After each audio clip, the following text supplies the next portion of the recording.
Nous allons dans ce tutoriel découvrir comment intégrer dans une image équirectangulaire d'autres images de telle sorte que celle-ci épouse parfaitement les murs de cette pièce.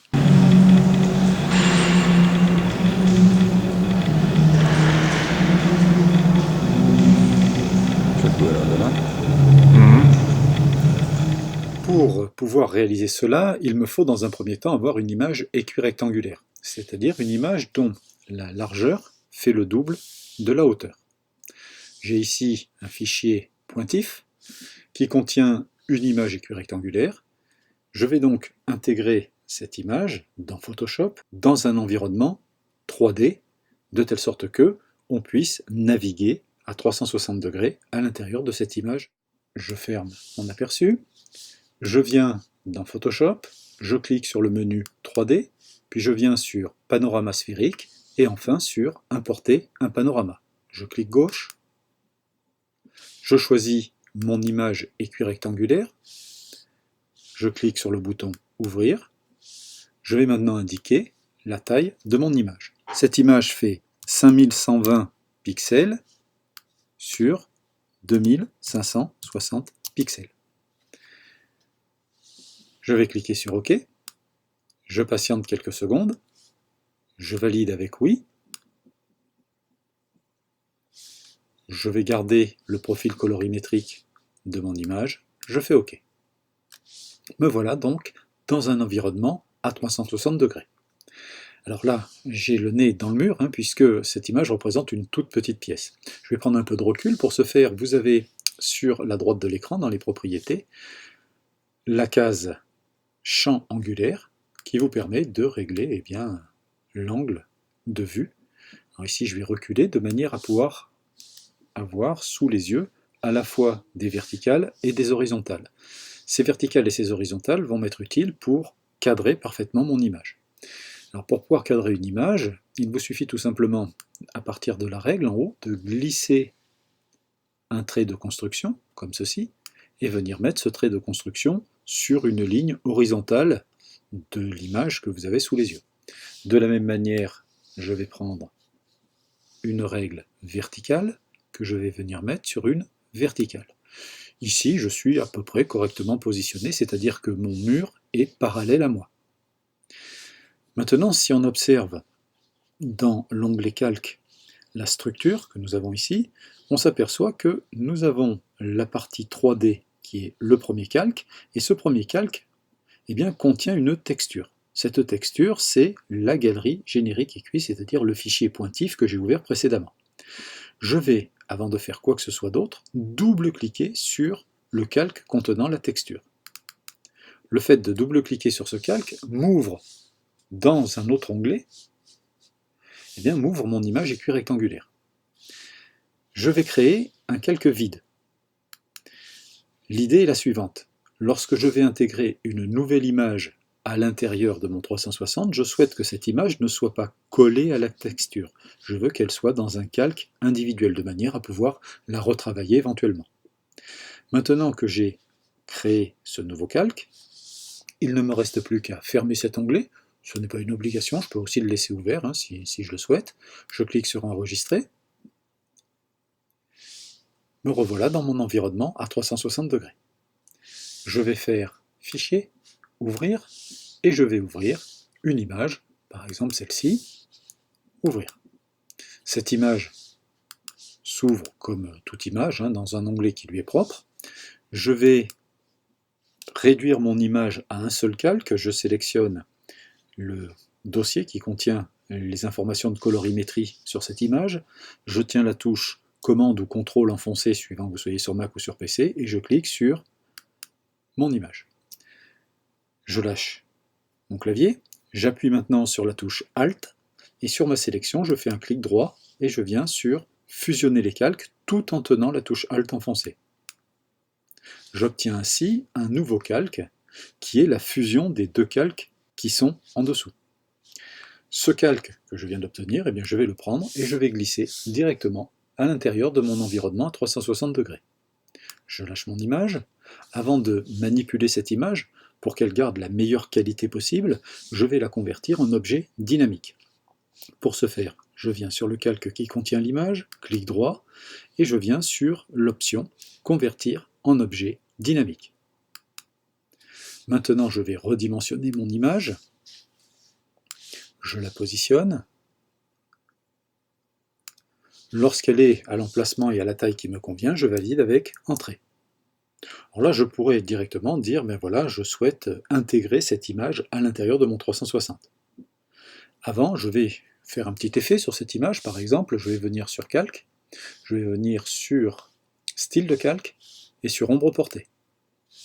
Je peux ainsi positionner une ombre de manière à décoller un petit peu cette image du fond. Je valide avec OK. Je souhaite maintenant lier cette image au fond à 360 degrés. Car actuellement, si je viens sur le calque qui contient le 360 et que je bouge, vous voyez que l'image ne suit pas le mouvement. CTRL Z ou commande Z pour revenir à la position de départ. Je vais donc lui dire que je souhaite fusionner cette image à l'intérieur du 360. Pour ce faire, je me positionne sur le calque, je fais clic droit, et je viens sur l'option « Fusionner avec le calque inférieur ». Clic gauche, je patiente. Voilà, les deux calques sont maintenant fusionnés. Si je viens à bouger, vous remarquez que mon image suit parfaitement le mouvement. Je double-clique à présent sur le calque qui contient l'image équirectangulaire plus l'image que je viens d'intégrer, je double-clique, et là vous voyez que mon image est sur un calque à part, je peux la faire apparaître ou pas. J'ai la possibilité, eh bien, par exemple, d'y appliquer un filtre dessus. Je vais par exemple mettre un produit, vous voyez que mon image est plus sombre, je peux régler l'opacité, etc., etc. Donc toute opération que l'on fait habituellement dans Photoshop est applicable sur ce calque. Si la position ne me convient pas, je peux déplacer mon image. Je la glisse dans un sens ou dans l'autre. Ce qui me permet de me rétablir à peu près à l'endroit que je souhaitais si, dès le premier coup, je n'y ai pas réussi. Je vais revenir sur mon premier calque, c'est-à-dire le calque qui contient l'image équirectangulaire, la nouvelle image que je viens d'intégrer, le tout dans un environnement 3D, et je vais eh bien, me positionner à l'emplacement où je souhaite mettre une autre image. On va dire par exemple que l'on veut mettre une image sur ce mur. Alors, comme précédemment, je vais venir positionner mon mur de telle sorte à ce qu'il soit vraiment parallèle à ma règle. Je vais venir mettre mon trait vertical. Là, je suis presque bien. Voilà, j'ai à peu près un angle droit, donc toujours travailler par rapport à un angle droit. Et je vais maintenant, de la même manière, refaire la manipulation, fichier, ouvrir. Je vais prendre une nouvelle image, je fais ouvrir,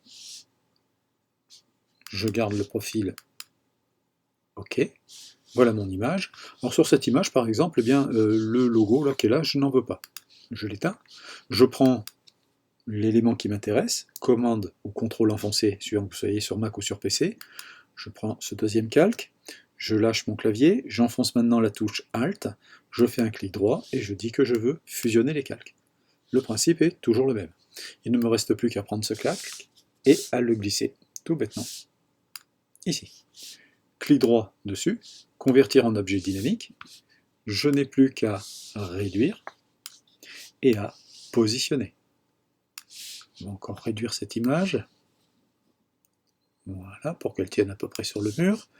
On n'a plus qu'à la positionner. Alors de cette manière-là, bien sûr, j'ai la possibilité de mettre plusieurs images sur le même mur. La technique est toujours la même. Je valide. Je vais venir mettre ici, avec style de calque, une ombre portée, que je peux positionner comme bon me semble. Voilà, je valide avec OK.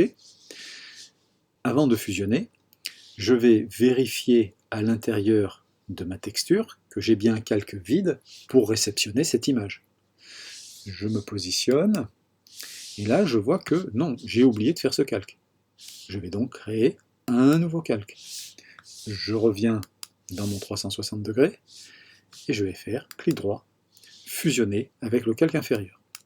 c'est extrêmement important, hein, avant de fusionner, de vérifier. Parce que si vous ne faites pas cette vérification et que vous fusionnez sur le calque contenant l'image équirectangulaire, eh bien vous ne pourrez plus revenir en arrière. Voilà, donc là j'ai mon image et vous remarquez que, comme pour la précédente, hein, l'image suit la forme du mur. Ici, elle suit la forme du mur, et en plus elle s'est scindée en deux, puisque c'est à cet endroit-là que se fait la jointure entre le côté droit et le côté gauche. Je vais fermer, je fais enregistrer.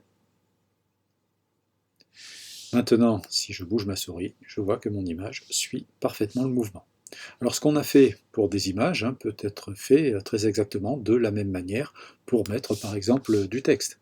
Hein, vous pouvez créer un texte et venir intégrer ce texte au-dessus de ce mur par exemple. Voilà, vous savez maintenant à peu près tout sur la manière de faire hein, pour intégrer des images, et surtout pensez à une chose, c'est à enregistrer votre travail. Pour enregistrer cette image-là, eh bien, je vais enregistrer de la même manière que n'importe quel autre fichier en faisant fichier enregistrer sous, et je vais lui donner un nom. Je vais par exemple l'appeler galerie générique EQI fin. Voilà, je clique sur enregistrer, et mon image est enregistrée.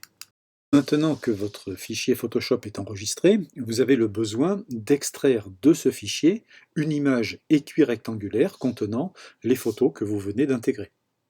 Pour réaliser cela, il faut vous positionner sur le calque 3D, puis venir sur le menu 3D, ensuite vous cliquez sur Panorama sphérique, puis sur Exporter un panorama.